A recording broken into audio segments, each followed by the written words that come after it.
नमस्कार मित्रांनो, तुला शिकवीन चांगला धडा. 20 जानेवारी भागामध्ये ड्रायव्हर येतो. सारंग म्हणतो, मर्दा किती उशीर लावला. बरं चल आता लवकर, मास्तरींबाईच्या घरला जायचे. अक्षरा मनात म्हणते, अधिपती खूप झालं आता, खूप दिवसापासनं तुमच्यापासून लांब राहिले. तुम्हाला ती बातमी सांगितली ना, तुमचा आनंद गगनात मावणार नाही. आणि मग मी, तुम्ही आणि फक्त आपलं बाळ. अधिपतीला पण सारखी अक्षरा आठवते आणि तिच्यासोबत घालवलेला प्रत्येक क्षण. अक्षरा रिक्षातून उतरते आणि म्हणते, हे खरं माझं घर. अधिपती गाडीतून उतरतो आणि स्माईल करत म्हणतो, ओ मास्तरींबाई, आता तुम्हाला घेतल्याशिवाय घरला काय जात नाही मी. अक्षरा बाबा आतमध्ये जातात. अक्षरा म्हणते, बाबा मी आले जा. ते म्हणतात, हो. ती वर जायला लागते. भुवनेश्वरी खाली येत असते आणि म्हणते, थांबा. अधिपती घरात जातो आणि डुकून आवाज देतो, बाबा. मोठ्या मास्तरींबाई. इरा बाहेर येते आणि म्हणते, जिजू तुम्ही. अधिपती म्हणतो, तुम्ही इथं कशा. इरा म्हणते, माझंच घर आहे. तो म्हणतो, अहो तसं नाही, पण तुमच्या सासरी. इरा म्हणते, हो हो, ते आजच आले होते संक्रांतीला. तुम्ही बसा ना, तुमच्यासाठी पाणी घेऊन येते. तो म्हणतो, नको नको, पाणी बिणी नको. ती म्हणते, बसावं जिजू, किती दिवसांनी आले. इरा पाणी देते. तिळगुळ देत म्हणते, तिळगुळ घ्या आणि गोड बोला. अधिपती म्हणतो, कुठं गेले सगळे. ती सगळे म्हणजे. तो म्हणतो, तुमचे बाबा, मोठ्या मास्तरींबाई. इरा म्हणते, आई आणि बाबा संक्रांत साजरी करायला गेले आणि ताई तिच्या मित्रमैत्रिणीकडं सकाळीच गेली. नाही म्हणजे तिचा मित्र आलाय ना परदेशातून. अधिपती म्हणतो, होय का. ती म्हणते, काय ना, ते खूप बेस्ट फ्रेंड आहे. शाळेत असताना बरोबर शाळेत जायचे, डबा एकत्र खायचे, अभ्यास एकत्र करायचे आणि नंतर काय कॉलेज पण एकत्र. सगळ्यांना वाटायचं आता लग्न पण एकत्रच करतील. अधिपती हसतो. ती नाही नाही जिजू, त्यांच्यात तसं काहीच नाही आहे, फक्त मैत्री आहे, प्युअर फ्रेंडशिप. नंतर ताईचं लग्न तुमच्याशी झालं, पण तो तिचा मित्र अजून सिंगलच आहे. अधिपती म्हणतो, ठीक आहे ना मास्तरींबाई. ती हो, तिला काय झालं. आणि इनफॅक्ट तिचा मित्र आल्यापासून ती जास्तच खुश आहे. इतकं बोलत असतात दोघंजणं. ताईला माझा फोनसुद्धा लागत नाही. आता अधिपतीला आठवतं शिवानीने फोन केलेला. अधिपती म्हणतो, त्या फोनच उचलत नाही. तो इराला म्हणतो, मी पण लावत होतो, पण त्यांचा फोनच लागत नव्हता. इरा म्हणते, हो का. मला असं वाटतं ताईने तिला नको असलेल्या लोकांना फोनवरून ब्लॉक केलं असेल. अधिपती हसून म्हणतो, नाही नाही नाही, असा स्वभाव नाही त्यांचा. इरा म्हणते, जिजू किती वर्ष झाली तुम्ही ताईला ओळखता. तो म्हणतो, बघा झाले आता 2-2.25 वर्ष. इरा म्हणते, मी 25 वर्ष ओळखते. तो म्हणतो, नाही नाही, असं नाही करणार त्या. भुवनेश्वरी खाली येत म्हणते, इकडं कुठं, वडिलांना पण बरोबर घेऊन आल्यात का काय तुम्ही. बाब म्हणतात, नमस्कार मॅडम. भुवनेश्वरी म्हणते, नमस्कार. इकडं कुठं आलात. अक्षरा म्हणते, इकडे म्हणजे घर आहे माझं. भुवनेश्वरी म्हणते, होतं. अक्षरा जोरात म्हणते, होतं, आहे आणि राहणार. भुवनेश्वरी म्हणते, एकदा की बाईने घर सोडलं तिच्यासाठी घराचे दरवाजे कायमचे बंद होतात. अक्षरा म्हणते, हे कुणी ठरवलं. ती म्हणते, कुणी म्हणजे आम्ही. अक्षरा म्हणते, मॅडम तुम्ही ठरवलं ना, हे तुमच्यापुरतंच असू द्या, ते मानण्याचं बंधन नाही माझ्यावर. भुवनेश्वरी म्हणते, सुंब जळला पण पीळ काय सुटत नाही.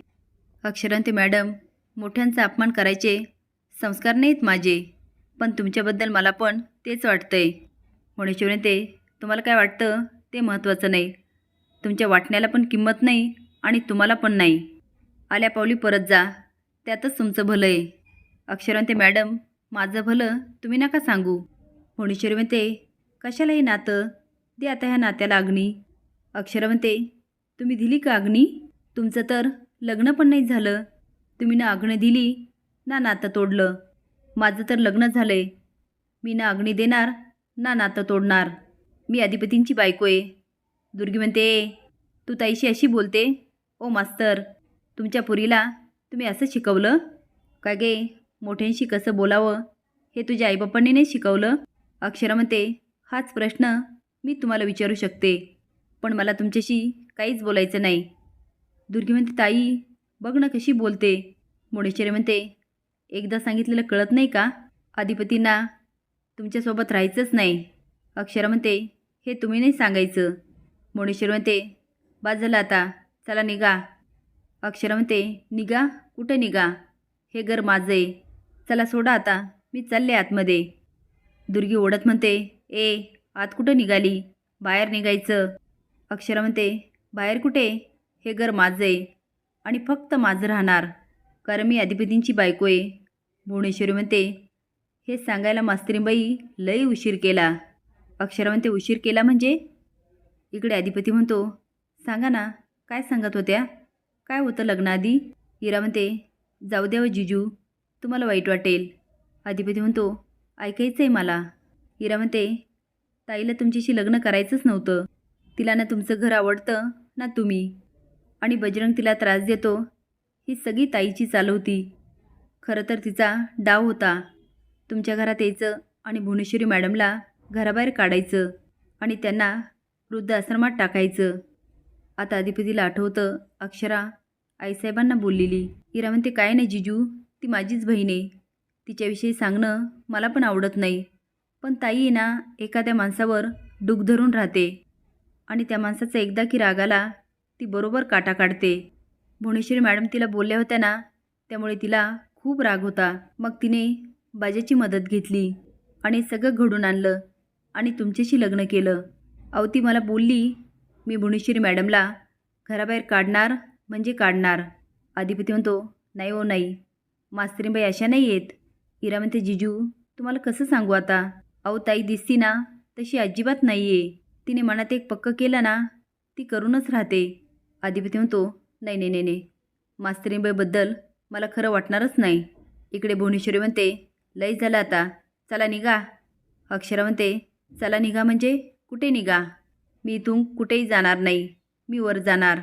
भुवनेश्वरी म्हणते, त्याची काय बी गरज नाही ना, अधिपतींना तुमची गरज आहे ना या घराला. अक्षरा म्हणते, हे ठरवणाऱ्या तुम्ही कोण? हे अधिपती ठरवतील. दुर्गी म्हणते, एकदा सांगितलेलं कळत नाही का? चल निघ. अक्षरा म्हणते, तुम्ही कोण सांगणाऱ्या? हे घर माझं आहे आणि मी इथेच राहणार. भुवनेश्वरी म्हणते, एकदा सांगितलेलं कळत नाही का? ना या घराला तुमची गरज आहे ना अधिपतींना, आणि ते आमचे लेक आहेत. आमच्या लेकाच्या मनात काय चाललं हे आम्हाला चांगलंच माहिती आहे.